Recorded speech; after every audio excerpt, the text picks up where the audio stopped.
The man in charge, the man driving the bus, Pep Guardiola. Do you keep or do you part ways with Pep Guardiola? Yeah, Man City were high flying 4 times out of 5, and they hit a wall. They seriously hit a wall with injuries, with form, with everything, and Pep has been at the helm. But I think if you fire Pep Guardiola, where do you find someone else to rebuild? Where do you find someone else to give you a good side? Because if you look at his Barcelona side, Bayern Munich, you look at this current City side, he knows how to put teams together. He knows how to spot talent. And so if you're going to rebuild and get new talent, fresh faces into the side, you want him to be the visionary in charge of that. So I think you keep him. I don't know for how long. I don't know if he's got a lot more in terms of his time at the game at City specifically, but I think you keep him and definitely have him there for next season.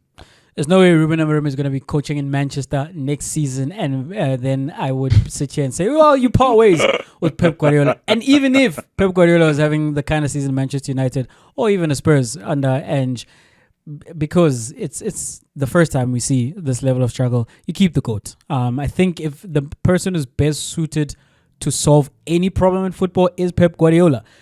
Maybe we go into the future and find out that that's not the case, or he also needs a new challenge. But right now, since he wants to continue on, I think there's no question in terms of what you do with Pep Guardiola. You definitely keep him.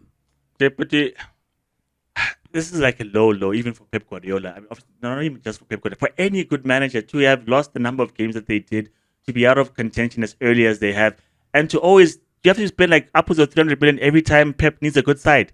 Why can't you fix the guys that are there now?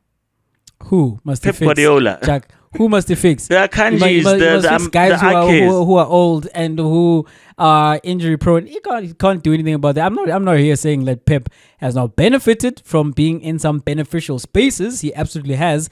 And he's going to be given money to refresh the side, right? And because he's going to get a fresh crop of players, that's the guy you want to hand them to. They can't be having, because whether he stays or not, Chuck, they are gonna like refresh the side. They're gonna buy players, and then the question is, well, do you trust somebody else in world football versus this? There's no one I trust more than Pep Guardiola to be leading a team and to lead, quote unquote, a rebuild at Manchester City.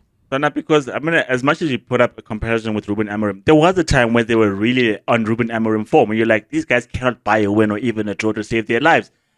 And to fix that, we have to spend 450, 500 million, because United not going to give Amorim that amount of money. He has to buy 4 or 5 players and make it work. Why would City must he always get that assistance? If he is worth his salt or if he's worth his weight, as managers go, give him 3 players and he should fix the squad. No? My point is, even if it's not Pep Guardiola, they are going to spend that money anyway. So knowing that they are going to spend that money and there will be like however many players that come in, you task that to Pep Guardiola, like, well, you might want to say that to, it's like, man, why do we have to keep buying new players? But you'd say that to the incoming manager as well. So, and the thing is, what history tells you is every time they have like continued to spend huge amounts of money, he's continued to deliver, even the giving them a trope. Because that's the thing, right?